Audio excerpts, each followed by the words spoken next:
Ross Dellenger in the flesh. What's up, my man? Hey, how you doing? Good. What do you make of this SunBelt Conference USA kerfluffle back and forth? Well, it's certainly we've talked, and I know I've been on your show quite a bit talking about the off the field issues surrounding college sports these days, and what always comes up when we talk about these issues, whether it be COVID or conference or a CFP expansion or conference realignment, is the divisiveness going on in college sports. It's as divided as we've ever seen it, certainly publicly divided as we've ever seen it. And this is a great example, right? You've got three schools in a conference bound by conference bylaws to give a 14-month notice in leaving who would like to leave earlier. And they made that known to the league office. And from what I gather, the league office has said, no, we're not going to negotiate your earlier departure. You are bound to stay in the conference. So, and we saw today we saw last week public statements released by the three schools. They were pretty direct, pretty blunt, that, they plan to leave this June, and that's that. And then on the same day last week, privately, each of the Conference USA members got the league schedule, which included those three schools. And then today, of course, we see that those conference schedules were released publicly, including those three schools. So it is seems like a standoff, and Conference USA released their statement today saying we're going to pursue legal action against those three schools, which means a lawsuit and pursuing some injunction that would force them to stay in the league. How trite could these schools be? And they say, fine, we'll stay in the league. We're just not playing the games.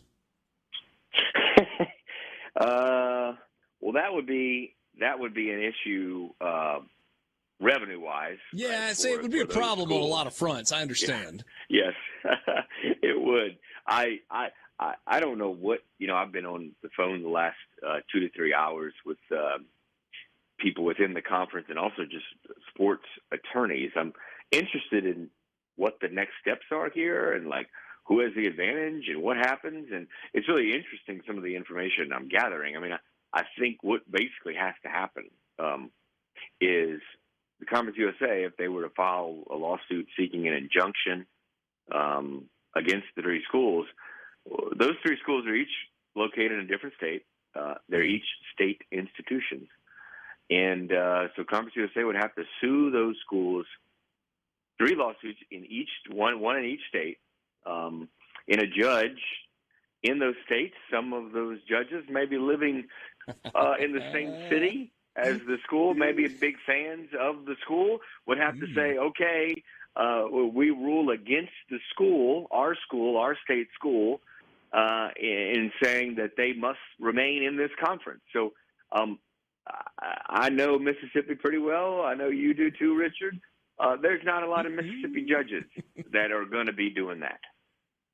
No, there aren't when it's all said and done. That is fantastic insight and fantastic information.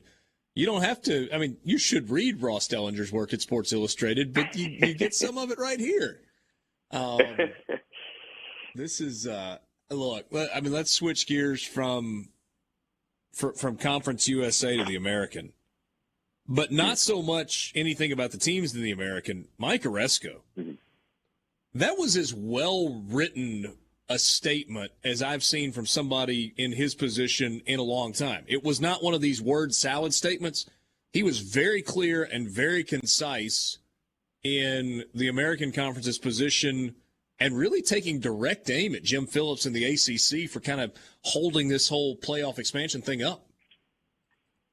Yeah, and I had kind of been alerted that was coming, and that Mike was Mike does get on the soapbox every now and then, certainly, and he has been on one for a while about the Power Five versus the Group of Five and the labels. And over the last few months, obviously, he's expressed maybe not so eloquently in a letter like that, and not as detailed. Because you're right. I mean, that letter was incredibly in depth and brought to light maybe some things that had already been known, but for a commissioner to actually release a statement detailing all of that, was somewhat startling, and just shows you again, right? We're going back to the divisiveness going on right now in college sports, and you have commissioners, probably 8 or 9 of the 11 on the CFP board, who want to go through with a 12-team playoff that grants access to the 6 highest-ranked conference champions, and then the next 6 at-large highest-ranked teams. So, and then you have 2 or 3 that don't want that, and they don't want that for reasons that I think the other 8 or so don't understand. In they're kind of, as we just talked about Conference USA in the standoff, they're in a standoff. The commissioners are in a standoff. They meet again March 2nd in Dallas. And I don't know why they're meeting again so soon. They couldn't come to an agreement in mid-January. I don't know why 6 weeks later all of a sudden things would have changed. From what I understand, the ACC is not budging on their opinion that any expansion should be delayed right now, in that they Ross, fear let me interrupt just a second and see if you've heard anything that kind of dovetails with some of what I've heard. That there was initial optimism with Jim Phillips moving to the ACC that he was going to be good to work with, kind of among the commissioner group, and that has been perhaps the biggest disappointment, or a bigger disappointment than anyone could have anticipated. So why we were talking about this yesterday. If Jim Dellenger and John Swofford are still the commissioners of the Big Ten and the ACC, I can't imagine that we're in this place, because those are big picture guys. Well, certainly Swofford. I agree with Swofford. Now, Dellenger, you should know, is a consultant now, consulting with the ACC, among the other entities and among other bowls, including one out west, who's also somewhat of an obstacle when it comes to playoff expansion. So Dellenger probably would have been pushing against this. If I had to guess, from talking to enough people, I would actually say Dellenger might be pushing against this. Now here's the thing: when you had, and I think this was mentioned by Bob Bowlesby maybe a few weeks ago, when you had Dellenger and Swofford and Mike Slive, those 3 in the room, kind of whatever they said kind of went.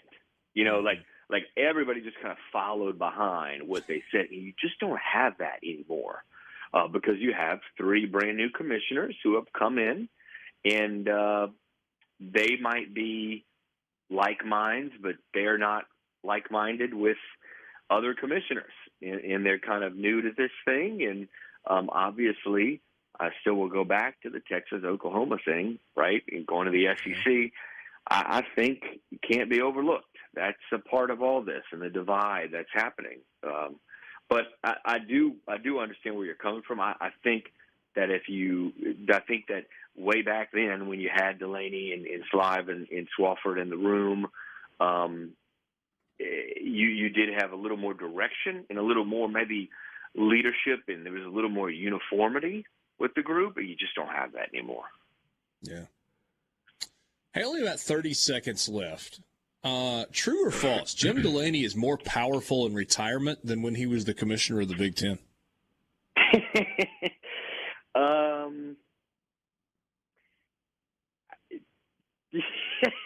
Probably true. I think it's probably is he controlling close. 2 conferences now? Close.